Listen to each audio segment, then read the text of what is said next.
Ask Earl Anything. That is not the new intro. I was only kidding about that.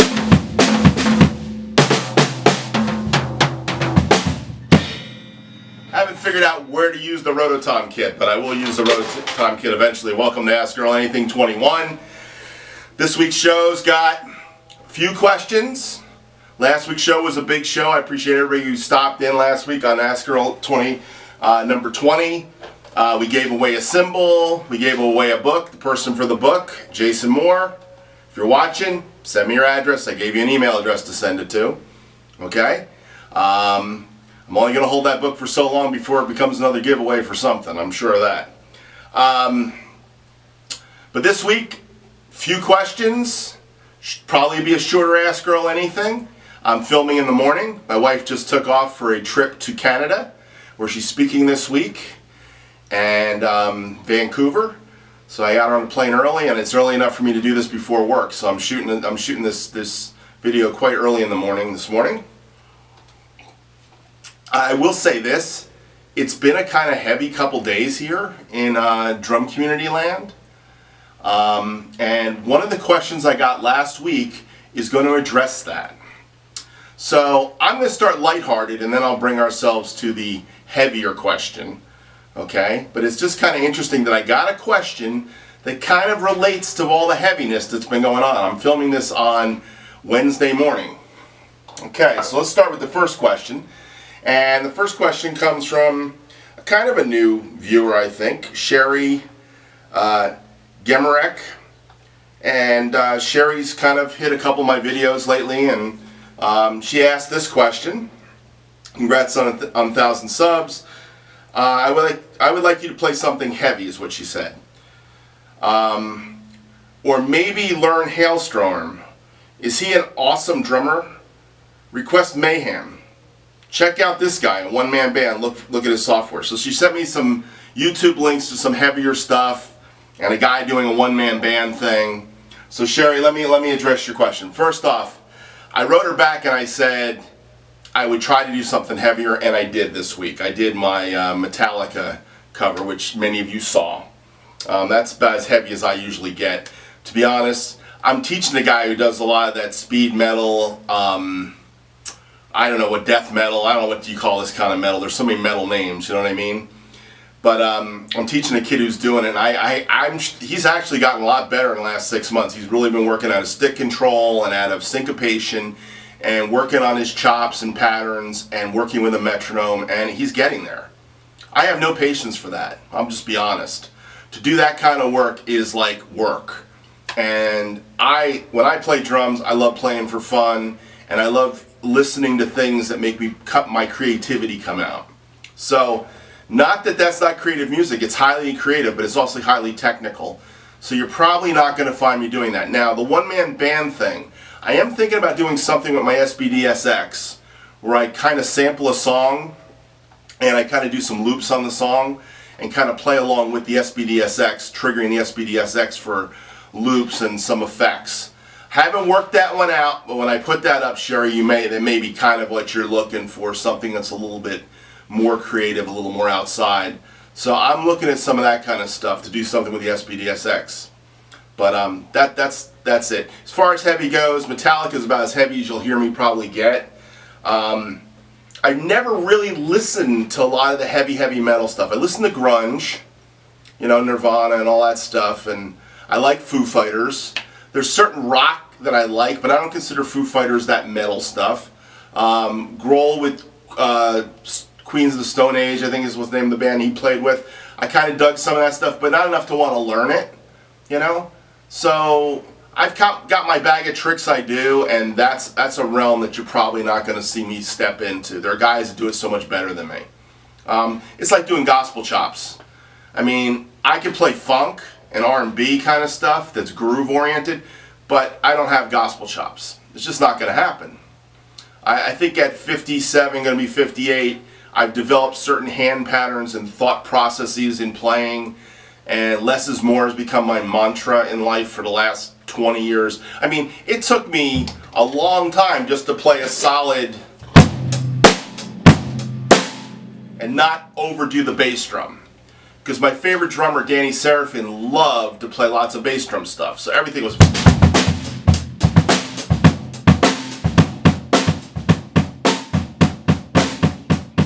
I would like double up the bass drum. And I realized in a lot of my favorite tunes that all it was...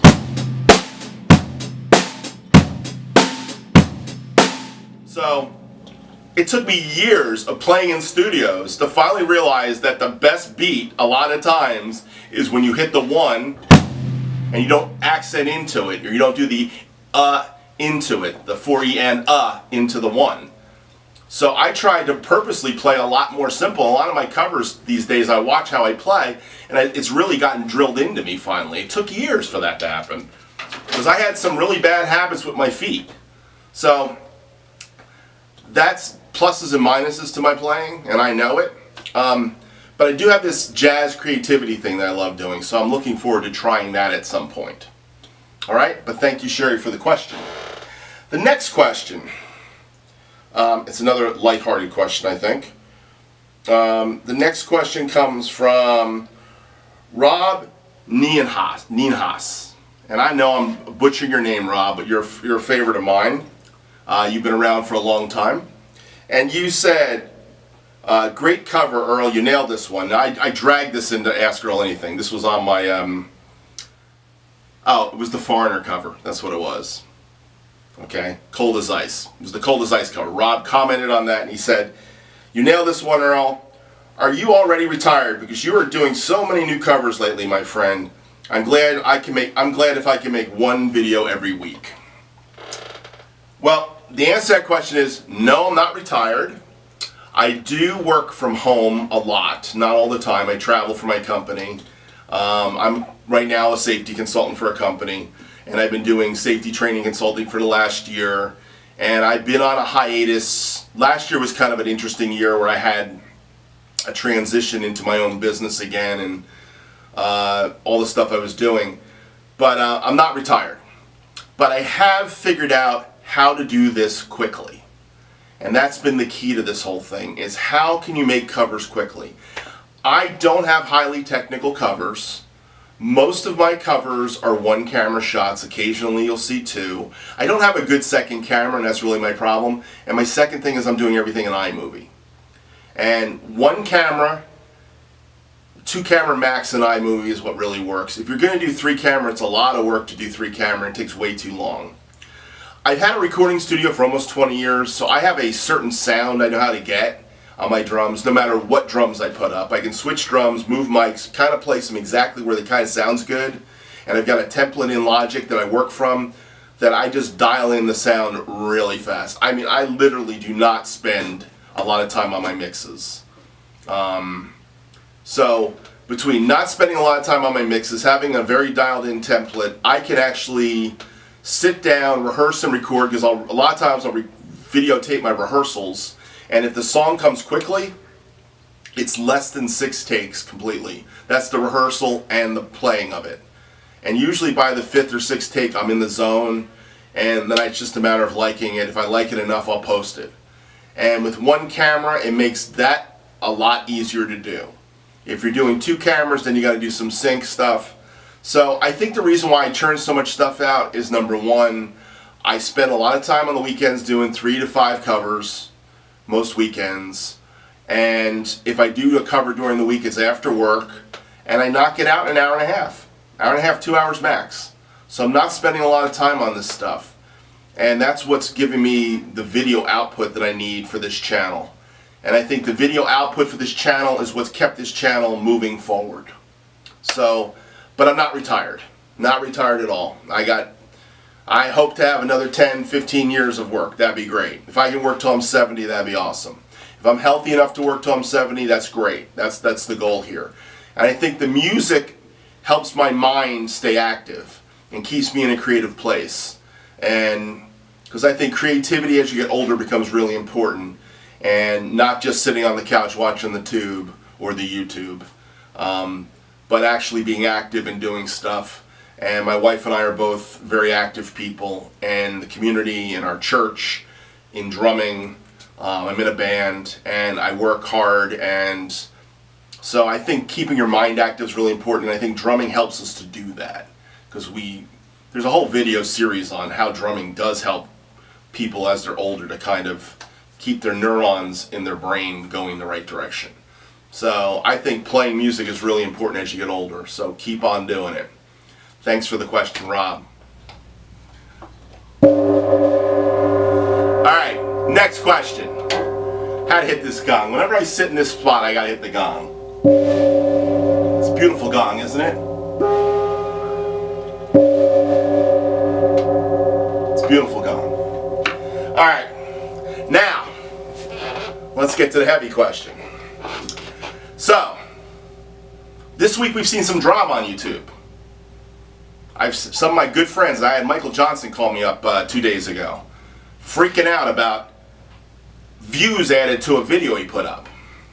I haven't had this happen to me in a very long time, and I'm not sure if it did happen right or wrong. I still don't know, because it all came up around the time of the Drum Cover of the Year contest. But the Drum Cover of the Year contest, I got a huge amount of hits on that video, and the day of, and I thought, you know, with the number of viewers these guys had, that's a possibility, okay? So I had never questioned that, and then I got a huge subscriber pop that first day of like 200 subs, and that was kind of like weird, because I'd worked so hard to get to 200, and I popped to 400. And I can tell you that my last 400 subscribers, no, my last 600 subscribers to get to 1,000, I've worked hard. You guys all know that. You guys watch the show. I mean, I got 21 episodes of Ask Earl Anything. And I got a great following. You guys are great, faithful viewers. You all call in, you write in, you participate in the show. I'm so thankful to you all. And I've been working really hard and playing by the rules. Okay? So this next question came before all the drama this week, guys. This was a question that came from one of the guys you all know. You probably think of him as the guy who's crazy about doing exact drum covers, but I've gotten to know Matthew very well, CCM drummer, very well. We chat offline. He's a really nice guy. I appreciate his perspective.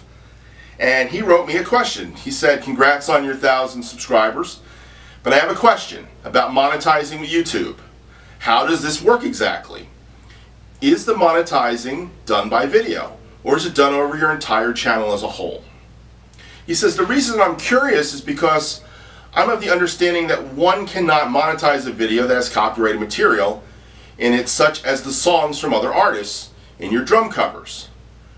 Whereas your drum talk videos, I could see them being monetized because the entire content of them all originates with you. So I would appreciate an explanation and clarity you can provide on the subject. And then he wrote me back 2 days ago and had a follow-up question to that. And it all ties together, so I'm going to read the other question. He said, I have a follow-up question. Is the number of subs the only criteria for allowing YouTubers to monetize their videos? What about those YouTubers who have viewership over 76,000 views but have a low subscribership of only 153 subs? Do they take a disproportionate number of viewers into account also, even if they are low on subs? So, here's the answer. Prior to February 20, whatever it was this year, all you needed was 10,000 views and you could start monetizing your videos. YouTube thought that that was a tough enough goal for everybody to hit, the little guys, and that was the standard. And because of that, I got 46 bucks in the bank with YouTube, because last year, with 200 subscribers, less than 200 subscribers, but enough videos that were monetizable, I made $46 that I haven't collected yet. Google, you owe me money. Okay? And I plan on getting that money one of these days. But the partnership program changed. And the new partnership program that started is this. You have to have at least 1,000 subscribers, and you have to have 4,000 viewing hours. Not minutes, hours for a year. So the way you do this is you go into your analytics and you look at, from the date you're looking at it, and you basically click on it and you say 365 days, and then you take all the minutes added up, and then you divide the minutes by 60 minutes, and that gives you hours. I'm not a mathematician, I hope that was the right formula, but I believe it is. Okay? And that gives you the hours of viewership. And if it is not over 4,000 hours, you cannot monetize, even if you have over 1,000 subscribers. So it's subscribers plus hours watched equals what you can monetize.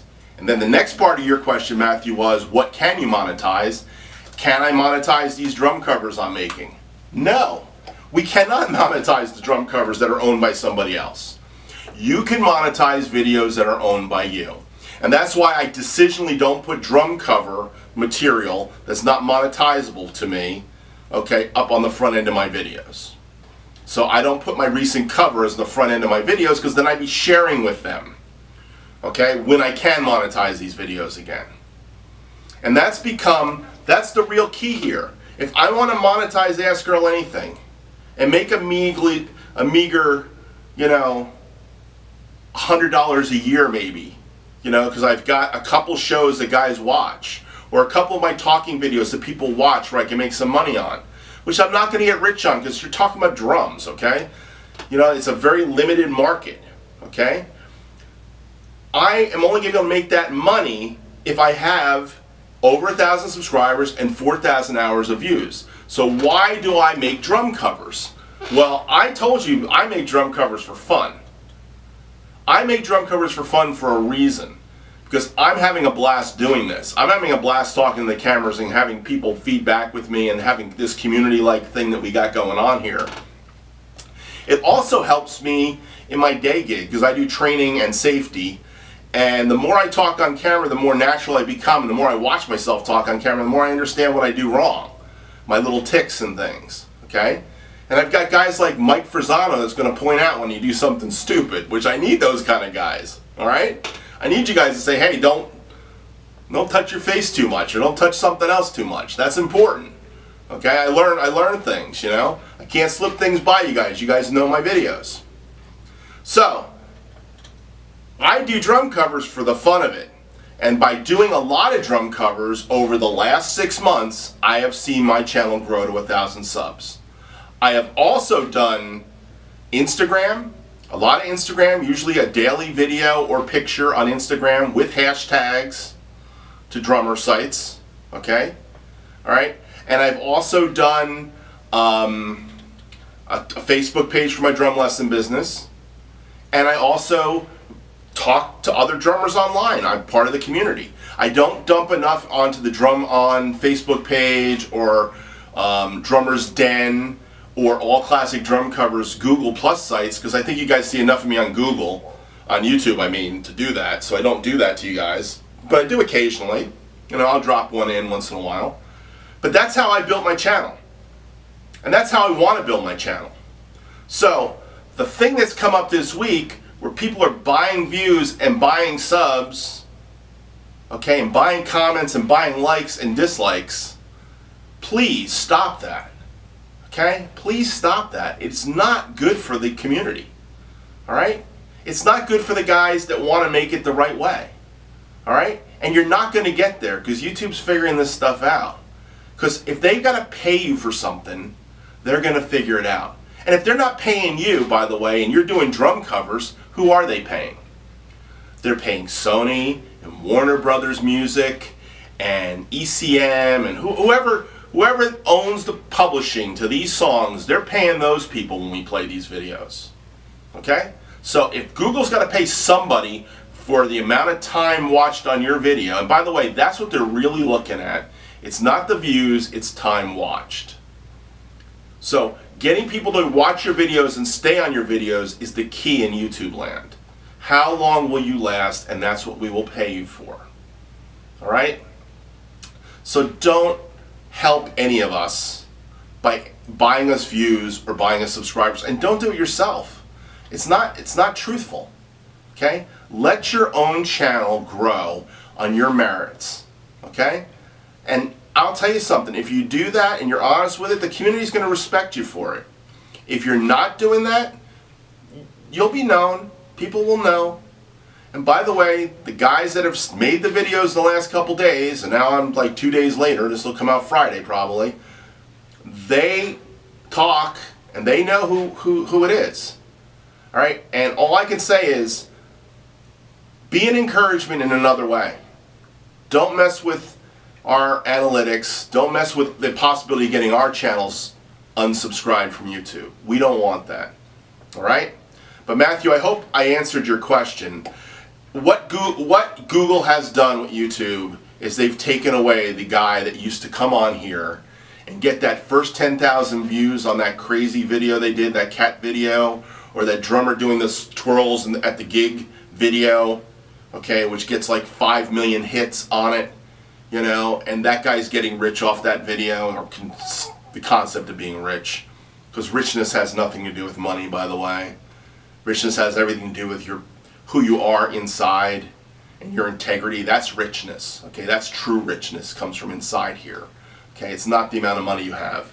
Money's a nicety to have, but that's not what true richness comes from. It's not the riches of the world, okay? There's a depth that comes in your soul, okay? And don't sell your soul to think you're going to get rich on YouTube, because you're not going to get rich on YouTube. You're not going to get famous on YouTube. I mean, there are a couple guys that were in the first wave of YouTube that have gotten their endorsements. They've maybe even gotten a couple gigs out of it, okay? But let me tell you something about gigs. I was watching a guy's video, 10 pros and cons of touring.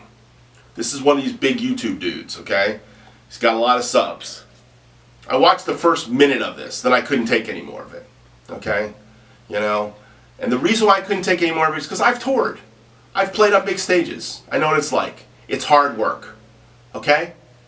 And it's something that if you're going to do it into your 40s and 50s and 60s, you've got to crack the barrier, okay? You've got to crack the barrier, and you've got to be that popular to make a decent living, to pay the money, the bills for your family. It's a hard business to do. So do it when you're young. Enjoy it while you're young. But then one day when you want to settle down, it's a lot harder to be a musician. And I remember at 31, pretty much making the decision that, you know what, I am not going to play in clubs for 50 bucks a night to try to make it big. I'm going to keep my day gig and feed the mouths of my 3 kids. And that's what I did, and it created my other career. Alright? The summarization of the last section is this. Don't buy views for people. Don't buy subs for people. Don't do it yourself. Be honest with the community. Alright? That's where it's gonna make everybody happy here. Alright? Remember, work hard, you'll get to your goals. Alright? Lastly, Ask Earl Anything's about your questions. It's about your comments. You guys make the show. You ladies make the show. Thank you for the questions I got this week. And I ask you to ask some questions for next week's show, because that's what this show's all about. Ask Earl Anything's about you guys and ladies asking questions and me responding to them. So if I don't have questions, I don't have a show. Thank you for watching Ask Earl Anything, and I look forward to seeing you on next week on Ask Earl Anything 22. Have a great day. Bye.